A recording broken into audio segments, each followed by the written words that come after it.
Elizabeth at A Literary Princess. If you are new here, welcome. I am a 6th-year PhD candidate in English literature with a focus on Victorian women novelists. And as you might expect, I love to read. It is June 15th, so the middle of June, which means I am here today with my mid-year book freakout tag for 2025.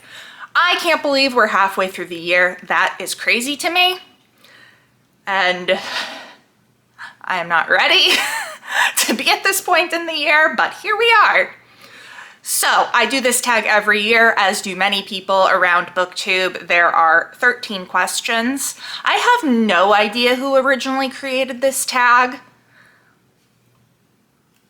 And I won't be tagging anyone, but if you want to share your kind of mid-year check-in, please feel free to let me know down in the comments below, or to consider yourself tagged by me.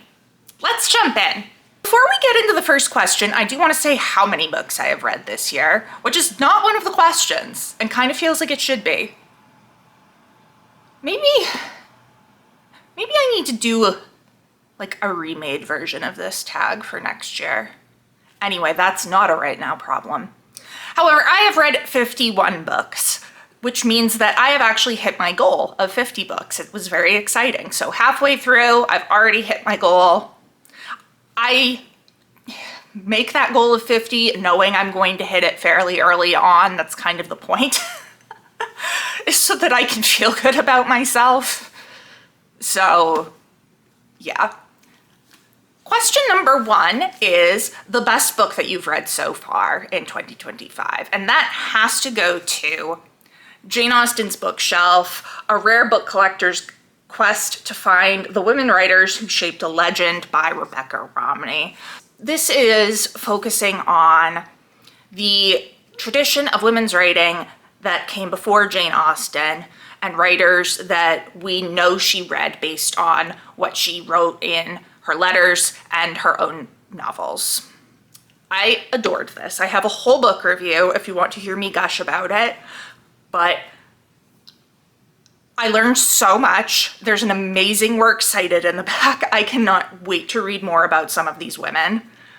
I loved Romney's writing style. I love how she blends together the biography with discussions of rare book collecting. It was so interesting to read about, and I just loved this so much and would highly recommend it.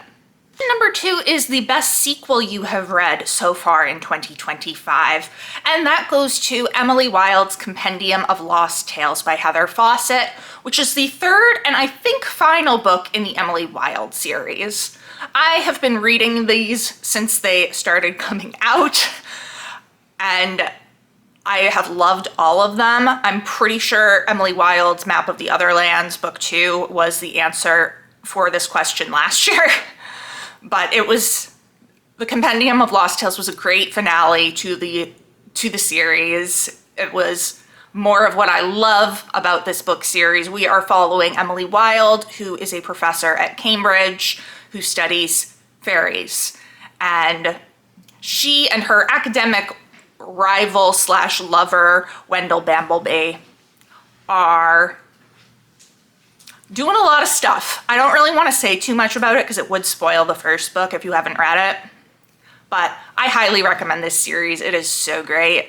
I need to get them in print copy now. I have them on my Kindle, but I love them enough that I want them physically. Question number 3, a new release that you haven't read yet but want to, and this has to go to Holy Terrors by Margaret Owen, which is the 3rd and final book in the Little Thieves trilogy.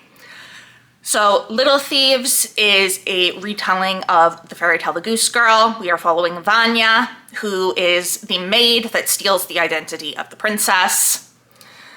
She goes through a whole lot of stuff in the first 2 books, and I am so excited to see the end of her story and to continue her relationship with, do I remember his name? No, I don't remember his name.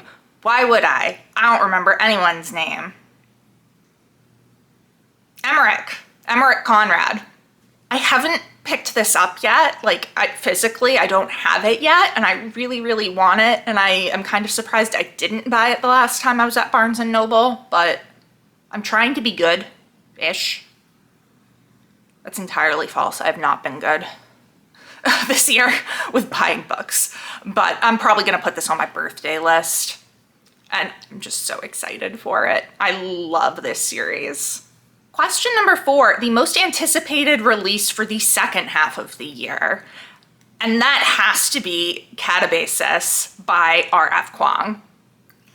This is another dark academia fantasy, and we are following some students who have to go to hell to get their professor to write them a letter of recommendation. Literally, hell. Dante's Inferno type stuff. I am psyched for this. Babel is a favorite of mine. And honestly, I've read 2 books by Kuang now, Babel and Yellowface, which I also really enjoyed. And I'm just so excited to be back in this dark academia fantasy that Kuang does so well. She is an academic herself. She's a PhD student at Yale, or was, not sure if she's finished yet. But so she really captures the feeling of being in the academy and all of the issues that go along with it. And I mean, literally having to go to hell to get your professor to write you a letter of recommendation is so legit. It's so legit. I'm just so excited for this. It's coming out on August 26th, which means it's too late to go on my birthday list. So I'm either just gonna have to buy it immediately or wait for Christmas. We'll see what ends up happening. I'll give you one guess for what you think will end up happening, because I think I know what will end up happening, and it's me buying it immediately. Question number 5 is the biggest disappointment. So this is not actually the book that I have rated the lowest or anything, but it is the one that I felt most disappointed by, and that is Adrift in Currents Clean and Clear by Shannon Maguire, book 10 in the Wayward Children series. The series follows children who go to different portal worlds, kind of like Narnia, and then come back. The odd number books focus on the main plot that occurs after these children have come back. The even-numbered books show their time in their different worlds. This was one of those. We were following Nadia, who goes to a water world. This just wasn't as good as what I've come to expect from the books of this series. I don't know. And your mileage may vary with this. I know that some people really loved this one, and there are ones that I love that other people really didn't like. So for me, this was disappointing. It felt too rushed. I didn't feel like I had enough time to get to know the world Nadia was in. And I don't know, it was the most disappointing one of this series for me, which have all been 4 or 5 stars until now, and this one was 3.5. So it's not the worst book I read this year by far. It's still a good book. It just didn't quite reach that standard that I've come to expect from the Wayward Children books. Question number 6 is biggest surprise, and this is Death of the Author by Nnedi Okorafor. This was one of my anticipated releases for this year, but even though I was looking forward to it, I was a little bit hesitant because it is science fiction. And I'm not a big sci-fi person. I like fantasy. I'm like, get your science away from me. However, this is so good. This is my second favorite book of the year at the moment. It literally only just got knocked off the top spot by Jane Austen's bookshelf. We are following Zellu, who is an author, and she's not really doing that great. She's fired from her university job, her book's not getting published, all of her family is just kind of...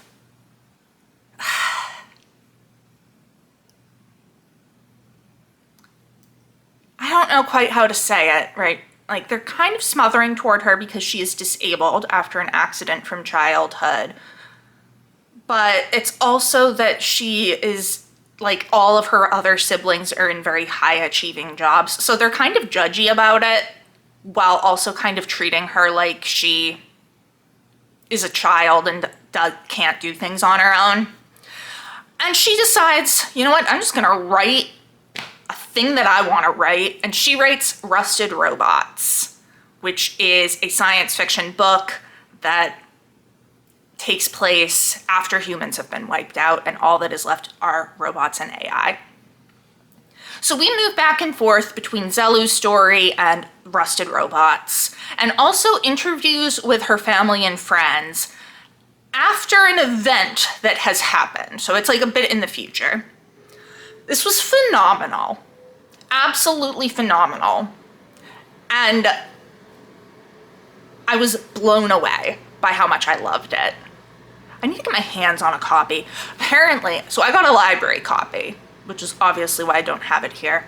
But, and you can't take the dust jacket off of them because the hardcovers have, you know, the laminated stuff. But if you take the dust jacket off, the hardcover underneath is the cover for Rusted Robots. And I'm obsessed. This is probably going on my birthday list too. Because I did like it enough to get my own copy.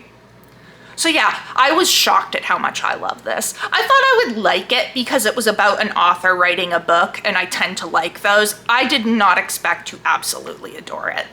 Question number 7 is favorite new author, debut or new to you. So I don't consider an author a favorite until I have read and loved 3 of their books. However, I have found an author who I really loved the book that I read by him this year, and I think I will probably end up loving his others, and he might get into a favorite author slot, and that is Samuel Richardson. I read Pamela for my 18th century novel project and really, really enjoyed it a lot.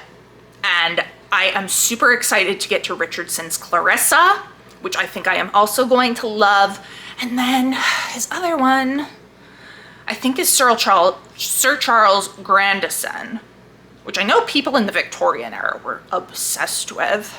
So I'm hoping to really love both of those and that Richardson can become a new favorite author.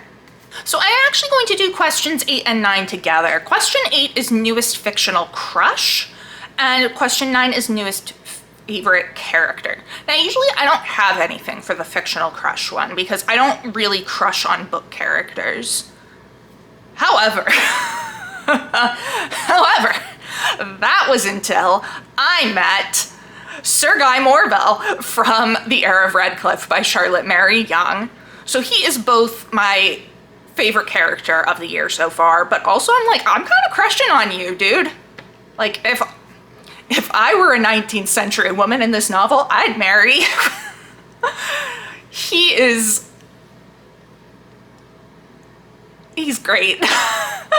He's a flawed character. He has a temper, but he tries really hard to control it. But what really got me when I was like really, ooh, wow, was there's a shipwreck during this. And he leads a crew of men to go out and save the guys on the shipwreck. And I don't know, it was the way Young described him coming back from it. I was like, wow. So yeah, I also just did like him as a character in general, not just from the crush aspect.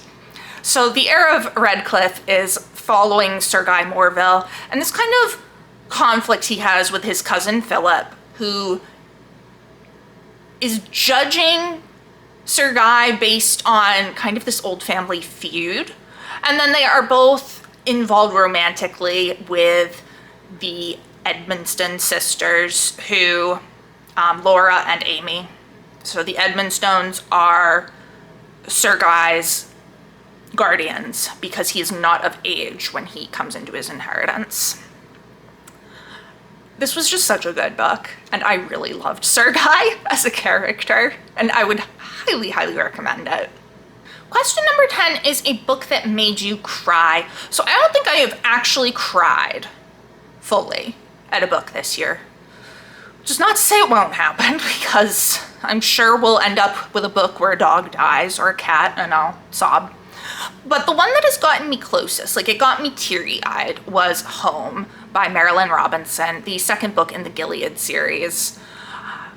This is following Glory Boughton, who is taking care of her elderly father, and then her kind of prodigal brother, Jack, comes home. And they are sort of working through their relationship. Jack is working through his relationship with his father. And I don't know, it was just really touching to me. And I got a little bit teary-eyed there for a bit. Question number 11, a book that made you happy. I had a lot of books so far this year that have made me happy, but I had to go with a picture book, Ghost Cat by Eve Bunting, illustrated by Kevin M. Barry. Because this cat is so cute. This cat is named Sailor Boy, and he lives in a lighthouse with his owner. And this is just him taking care of the lighthouse with his owner. And he's so cute, and it made me so happy. I read this for Picture This in April, which was hosted by Shelley Swearingen and Jack from Spread Book Joy. And like, honestly, everything about Picture This always makes me really happy. It is such a joyful event to read picture books because they're just, they're so lovely. But this cat particularly made me so happy. Question number 12, the most beautiful book you've bought or received so far this year. And this has to go to one that my husband got me. And this is Blood of Hercules by Jasmine Mass. I've not read this yet, but this is a Barnes & Noble exclusive collector's edition. As you can see, it is very shiny, very pretty, and then it has sprayed edges. And then, if we take the dust jacket off,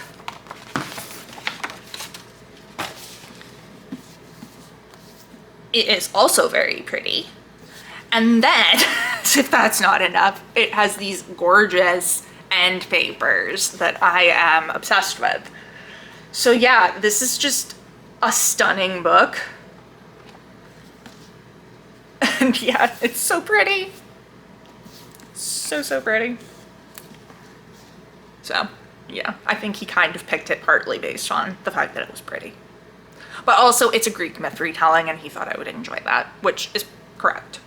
So yeah, I've got this on my list of books to read for 2026. Yes, I am planning that far ahead. I have been planning my 2026 reading since January of 2025. Leave me alone. But yes, this is on the list. The final question, question 13. What books do you need to read by the end of the year? I mean, technically I don't need to read anything by the end of the year, but I do have plenty of books I want to read by the end of the year. However, if I did have to say ones that I need to read, it would be the books for my 18th century novel project. So, first up is June's, because I haven't even started it yet. This is The Female Quixote by Charlotte Lennox. We then have for July, The Vicar of Wakefield by Oliver Goldsmith. For August, The Life and Opinions of Tristram Shandy Gentleman by Lawrence Stern. For September, Mary by Mary Wollstonecraft. And I will also be reading the other two in the bind-up, Mariah by Mary Wollstonecraft and Matilda by Mary Shelley. That was for September, so this is for October. A Simple Story by Elizabeth Inchbald. For November, The Italian by Anne Radcliffe. And for December, a real chunker, Camilla by Frances Burney. So yeah, if those were the only books that I could read for the rest of the year, I would be happy if I finished them. Obviously, I'm gonna read way more than just those, but those are the ones that I'm like, okay, I need to see this project through. I'm having a great time with my 18th century novel project. I've got videos for the first 5. Yes, 5, I can count. I know how many months of the year there are. Already up, so you can check those out if you're interested. It has been really enjoyable, and I'm looking forward to the second half of the project. So that is my mid-year book freakout tag. Like I said, let me know down in the comments below, what are some of your answers to these questions? Have you read any of these books? What did you think of them? What books are you looking forward to being released in the second half of the year? What were some of your favorite new releases from the first half of 2025? If you enjoyed this video, please don't forget to give it a thumbs up and subscribe to see more of my bookish content. It has been great chatting with you. I will see you soon. Bye.